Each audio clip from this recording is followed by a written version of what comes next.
Bismillah. Story of Ali bin Abu Talib radiyallahu anhu. ഇമാം Ali bin Abu Talib റളിയല്ലാഹു അൻഹു നബി സല്ലല്ലാഹു അലൈഹി വസല്ലമയുടെ മകളായ ഫാത്തിമ ബീവിയെ വിവാഹം കഴിച്ചു. വളരെ സന്തോഷം നിറഞ്ഞ കുടുംബ ജീവിതമായിരുന്നു അവരുടേത്. അവർ പരസ്പരം സ്നേഹത്തോടെ ജീവിച്ചു. അവർ ഒരിക്കലും തമ്മിൽ വഴക്കിട്ടിട്ടില്ല. അവർ സന്തോഷം നിറഞ്ഞ ജീവിതം നയിക്കുകയും ചെയ്തു. അവർ രണ്ടുപേരും സമ്പന്നരായിരുന്നു.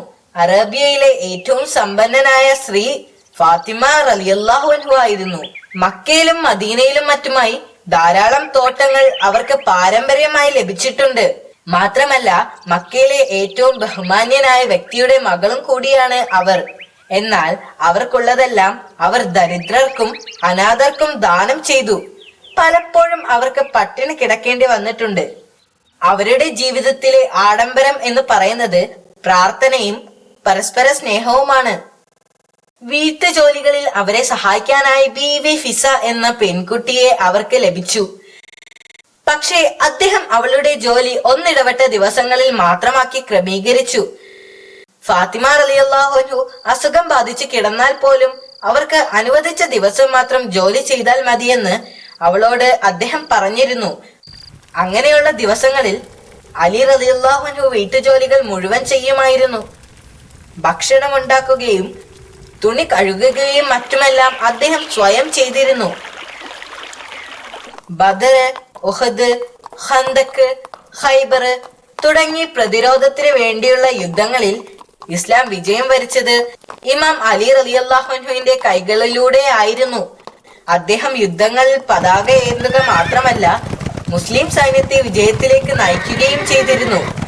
അദ്ദേഹം ധീരനും ശക്തനുമൊക്കെ ആണെങ്കിലും തന്റെ വീട്ടിലേക്ക് വേണ്ട സാധനങ്ങൾ അദ്ദേഹം തന്നെ വാങ്ങിക്കൊണ്ട് പോകുമായിരുന്നു. ആളുകൾ ഇത് കാണുമ്പോൾ അദ്ദേഹത്തെ സഹായിക്കാനായി മുന്നോട്ട് വരും. എന്നാൽ അദ്ദേഹം അതിനെ എതിർത്തുകൊണ്ട് പറഞ്ഞു, ഒരു കുടുംബത്തിന് വേണ്ട ചുമട് ചുമക്കാൻ ഏറ്റവും അനുയോജ്യൻ ഗൃഹനാഥനാണ്. അതാണ് അദ്ദേഹത്തിന്റെ വിനയം. ഇത് കണ്ട ഹസ്രത്ത് സൽമാൻ അൽ ഫാരിസി റളിയല്ലാഹു അൻഹു പറഞ്ഞു, എന്തുമാത്രം വീട്ടു സാധനങ്ങളാണത്. പ്രവാചകന്റെ മകളായ ഇദ്ദേഹത്തിന്റെ ഭാര്യയും ഇദ്ദേഹവും വളരെ ദരിദ്രമായ ജീവിതമാണ് നയിക്കുന്നത്. ഇവർ വിതരണം ചെയ്യുന്നതിന്റെ 10 ഭാഗം മതി ഇവർക്ക് സുഖമായി കഴിയാൻ. ഫാത്തിമ റളിയല്ലാഹു അൻഹു 4 കുട്ടികൾക്ക് ജന്മം നൽകി. 5ാമത്തെ കുട്ടിയുടെ ജനന സമയത്ത് അവർ വഫാത്തായി. ഫാത്തിമ റളിയല്ലാഹു അൻഹു ജീവിച്ചിരുന്ന സമയത്ത് ഇമാം അലി റളിയല്ലാഹു അൻഹു മറ്റൊരു വിവാഹം കഴിച്ചിരുന്നില്ല. എന്നാൽ അവരുടെ മരണശേഷം അദ്ദേഹം യമാമയെ വിവാഹം ചെയ്തു. അവരുടെ മരണശേഷം ഹനഫിയ എന്ന പേരുള്ള മറ്റൊരു സ്ത്രീയെ വിവാഹം കഴിച്ചു. അലി റളിയല്ലാഹു അൻഹു ദാനശീലത്തിന് പേര് കേട്ട ആളായിരുന്നു. പ്രവാചകനെ പോലെ തന്നെ അദ്ദേഹവും തനിക്കുള്ളതെല്ലാം മറ്റുള്ളവർക്ക് നൽകി ലളിത ജീവിതം നയിക്കാൻ ആഗ്രഹിച്ചിരുന്നു. ഒരു ദിവസം അദ്ദേഹം തന്റെ ഒട്ടകങ്ങളുമായി വീട്ടിലേക്ക് മടങ്ങുകയായിരുന്നു. ഒട്ടകങ്ങളുടെ പുറത്ത് ചരക്കുകൾ ഉണ്ടായിരുന്നു. വഴിയിൽ ഒരു യാചകൻ അദ്ദേഹത്തോട് ഭക്ഷണം ചോദിച്ചു.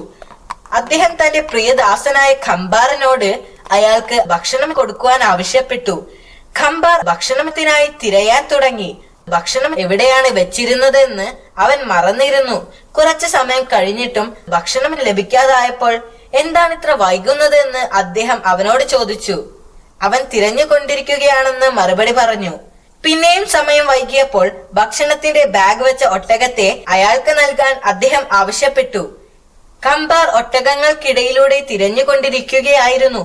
കുറച്ചു കഴിഞ്ഞപ്പോൾ അലി റളിയല്ലാഹു അൻഹു വൈകിയതിനെ കുറിച്ച് വീണ്ടും അന്വേഷിച്ചു. ഭക്ഷണം വെച്ചിരുന്ന ഒട്ടകത്തെ ഞാൻ തിരയുകയാണ്, അവൻ മറുപടി പറഞ്ഞു. അപ്പോൾ അദ്ദേഹത്തിന് ദേഷ്യം വന്നു.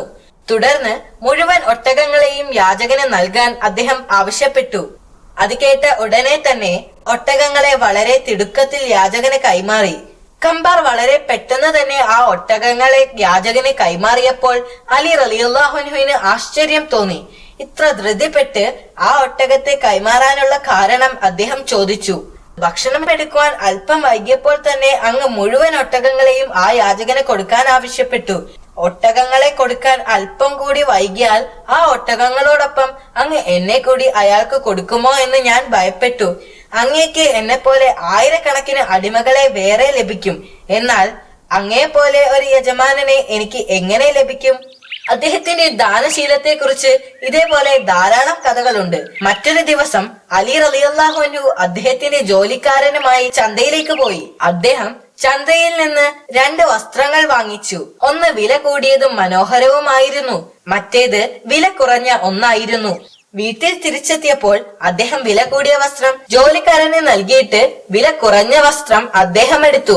മുസ്ലിങ്ങളുടെ നേതാക്കളിൽപ്പെട്ട അങ്ങ് വില കൂടിയ വസ്ത്രം എടുത്തിട്ട് ജോലിക്കാരനായ തനിക്ക് വില കുറഞ്ഞ വസ്ത്രം തന്നാൽ മതിയെന്ന് ജോലിക്കാരൻ അദ്ദേഹത്തോട് ആവശ്യപ്പെട്ടു. അപ്പോൾ അദ്ദേഹം അവനോട് പറഞ്ഞു, നീ ചെറുപ്പമായതിനാൽ ആ വസ്ത്രം നിനക്കാണ് ചേരുന്നത്. പക്ഷേ പ്രധാനപ്പെട്ട ഒരു കാര്യം, മറ്റു മുസ്ലിം സഹോദരന്മാർക്ക് വഴികാട്ടിയാകേണ്ട താൻ ഒരു ലളിത ജീവിതം നയിച്ച് അവർക്ക് മാതൃക ആകേണ്ടവനാണ്. ഒരു ദിവസം 2 പേർ ആ നഗരത്തിലേക്ക് വന്നു. ഒന്ന് ഒരു മുസ്ലിം ആയിരുന്നു, രണ്ടാമത്തെ ആൾ മറ്റൊരു മതസ്ഥനും. മുസ്ലിമായ ആൾ ഇസ്ലാമിക ഭരണകൂടത്തിന്റെ തലസ്ഥാനമായ കൂഫയിലേക്കും രണ്ടാമത്തെ ആൾ അടുത്ത് തന്നെയുള്ള മറ്റൊരു സ്ഥലത്തേക്കുമായിരുന്നു പോകേണ്ടത്. അവർ യാത്രയുടെ ഒരു ഭാഗം ഒരേ വഴിയിലൂടെ യാത്ര ചെയ്യേണ്ടതിനാൽ അവർ ഒരുമിച്ച് യാത്ര ചെയ്തു. അവർക്ക് 2 പേർക്കും താല്പര്യമുള്ള എല്ലാ വിഷയങ്ങളെക്കുറിച്ചും പരസ്പരം സംസാരിച്ചു. അവസാനം അവർക്ക് 2 പേർക്കും പിരിയേണ്ട സ്ഥലമെത്തി. അവർക്ക് പിരിയേണ്ട സ്ഥലമെത്തിയിട്ടും മുസ്ലിം സഹോദരൻ അമുസ്ലിമായ ആ മനുഷ്യന്റെ കൂടെ നടന്നു. ആ മനുഷ്യൻ അത്ഭുതത്തോടെ ചോദിച്ചു, താങ്കൾക്ക് കൂഫയിലേക്ക് പോകണമെന്നല്ലേ പറഞ്ഞത്? അതെ, മുസ്ലിം പറഞ്ഞു. പിന്നെന്തിനാണ് നിങ്ങൾ ഇതുവഴി വരുന്നത്? ആ വഴിയാണ് കൂഫയിലേക്ക് പോകേണ്ടത്. അതെനിക്കറിയാം. താങ്കളുടെ കൂടെ കുറച്ചും കൂടി നടന്ന് താങ്കളെ യാത്രയാക്കാൻ ഞാൻ ആഗ്രഹിക്കുന്നു. ഞങ്ങളുടെ പ്രവാചകൻ പറഞ്ഞിട്ടുണ്ട്, 2 പേർ ഒരേ വഴിയിലൂടെ യാത്ര ചെയ്താൽ അവർക്ക് മേൽ പരസ്പരം ചില മര്യാദകളുണ്ട്. അതുകൊണ്ടാണ് ഞാൻ താങ്കളുടെ കൂടെ കുറച്ചു ദൂരം നടന്നത്. അത് കഴിഞ്ഞ് ഞാൻ എന്റെ വഴിക്ക് പോകും. അമുസ്ലിമായ ആ മനുഷ്യന് വളരെയധികം മതിപ്പ് തോന്നി. ഇത്തരം ശ്രേഷ്ഠമായ പ്രവർത്തികൾ കാരണമാണ് ഈ ലോകത്ത് നിങ്ങളുടെ മതം ഇത്ര പെട്ടെന്ന് പ്രചരിക്കുന്നത് എന്ന് എനിക്ക് ഇപ്പോൾ മനസ്സിലായി. ഇതിനെല്ലാം കാരണം പ്രവാചകൻ മുഹമ്മദ് നബി മുസ്തഫ സല്ലല്ലാഹു അലൈഹി വസല്ലമയും അയാളുടെ കൂടെ ഉണ്ടായിരുന്ന ആ സുഹൃത്ത് അക്കാലത്തെ ഖലീഫയായിരുന്ന ഇമാം അലി റളിയല്ലാഹു അൻഹു ആണെന്നറിഞ്ഞപ്പോൾ അദ്ദേഹത്തിന്റെ ആശ്ചര്യവും ആരാധനയും അതിന്റെ ഉന്നതിയിലെത്തി. ആ മനുഷ്യൻ പിന്നീട് ഇസ്ലാം മതം സ്വീകരിക്കുകയും അലി റളിയല്ലാഹു അൻഹുവിന്റെ വിശ്വസ്ത സഹചാരിയായി തീരുകയും ചെയ്തു. മാഷാ അല്ലാഹ്, വളരെ നല്ല കഥയായിരുന്നു അത്. അലി റളിയല്ലാഹു അൻഹുവിനെ കുറിച്ച് ഇനിയും ധാരാളം കഥകളുണ്ട്. അത് ഞാൻ നാളെ പറയാം. Good bye Abu. Good bye.